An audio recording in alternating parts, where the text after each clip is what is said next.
പത്തനംതിട്ട വടശ്ശേരിക്കരയിൽ ശബരിമല തീർത്ഥാടകർ സഞ്ചരിച്ച ബസ് മറിഞ്ഞ അപകടം. ആന്ധ്രയിൽ നിന്നുള്ള തീർത്ഥാടകരാണ് ബസ്സിലുണ്ടായിരുന്നത്. പരിക്കേറ്റ 4 പേരെ റാന്നി താലൂക്ക് ആശുപത്രിയിൽ പ്രവേശിപ്പിച്ചിട്ടുണ്ട്. കൂടുതൽ വിവരങ്ങൾ നൽകാനായി CK അഭിലാൽ ചേരുന്നുണ്ട്. അഭിലാൽ, എപ്പോഴായിരുന്നു ഈ അപകടം? പരിക്ക് ഗുരുതരമാണോ?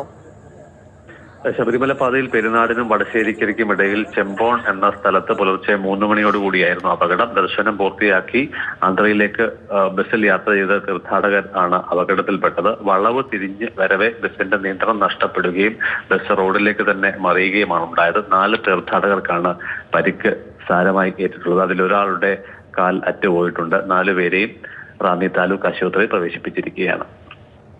പത്തനംതിട്ട വടശ്ശേരിക്കരയിലാണ് ശബരിമല തീർത്ഥാടകർ സഞ്ചരിച്ച ബസ് മറിഞ്ഞ അപകടം സംഭവിച്ചത്. ആന്ധ്രയിൽ നിന്നുള്ള തീർത്ഥാടകരാണ് ബസ്സിലുണ്ടായിരുന്നത്. പരിക്കേറ്റ 4 പേരെ റാന്നി താലൂക്ക് ആശുപത്രിയിലാണ് പ്രവേശിപ്പിച്ചിരിക്കുന്നത്. അഭിലാൽ, സന്നിധാനത്ത് പോയി തിരിച്ചെത്തുന്ന വഴിയായിരുന്നു ഈ അപകടം ഉണ്ടായിരുന്നത്. ഒരാളുടെ പരിക്ക് ഗുരുതരമാണ്, കാലിന് വലിയ പരിക്കുണ്ട് എന്നൊക്കെ മനസ്സിലാക്കുന്നു.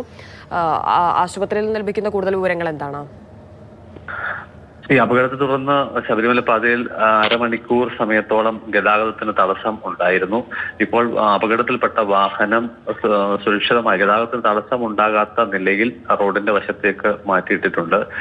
തീർത്ഥാടകരായിട്ടുള്ള ആളുകളെ ഫയർഫോഴ്സും പോലീസും ചേർന്നാണ് വാഹനത്തിൽ നിന്നും പുറത്തിറക്കിയത്. ഫയർഫോഴ്സ് അംഗങ്ങൾ എത്തുന്നതിന് മുൻപ് തന്നെ മറ്റ് പ്രശ്നങ്ങളില്ലാത്ത ആളുകൾ സ്വയം പുറത്ത് ഇറങ്ങിയിരുന്നു. അതേസമയം തന്നെ പരിക്കേറ്റ ആളുകളെ ആശുപത്രിയിൽ എത്തിക്കുന്നതിന് പിന്നീട് ഫയർഫോഴ്സിന്റെയും പോലീസിന്റെയും ഒക്കെ തന്നെ ആംബുലൻസ് എത്തിയാണ് ആ ശ്രമങ്ങൾ പുരോഗമിച്ചത്. അവിടെ നിന്നും ഏറെക്കുറെ 12 കിലോമീറ്റർ അകലെയാണ് താലൂക്ക് ആശുപത്രി ഉള്ളത്. അവിടേക്ക് എത്തിച്ചു. നിലവിൽ ആരുടെയും അവസ്ഥയ്ക്ക് അത്ര ഗൗരവകരമായ സ്ഥിതിയില്ല എന്നുള്ളതാണ് ആശുപത്രിയിൽ നിന്ന് ലഭ്യമാകുന്ന വിവരം. പരിക്കേറ്റവരിൽ ഒരാളുടെ കാല് അറ്റുപോയിട്ടുണ്ട്. അദ്ദേഹത്തിന് വിദഗ്ധ ചികിത്സ ആവശ്യമെങ്കിൽ ലഭ്യമാക്കുമെന്നും കോട്ടയം മെഡിക്കൽ കോളേജ് ആശുപത്രിയിലേക്ക് കൊണ്ടുപോകേണ്ടതുണ്ടെങ്കിൽ അതിനാവശ്യമായ നടപടികൾ സ്വീകരിക്കുമെന്നുമാണ് റാന്നി താലൂക്ക് ആശുപത്രിയിൽ നിന്നുള്ള ലഭ്യമാകുന്ന വിവരം.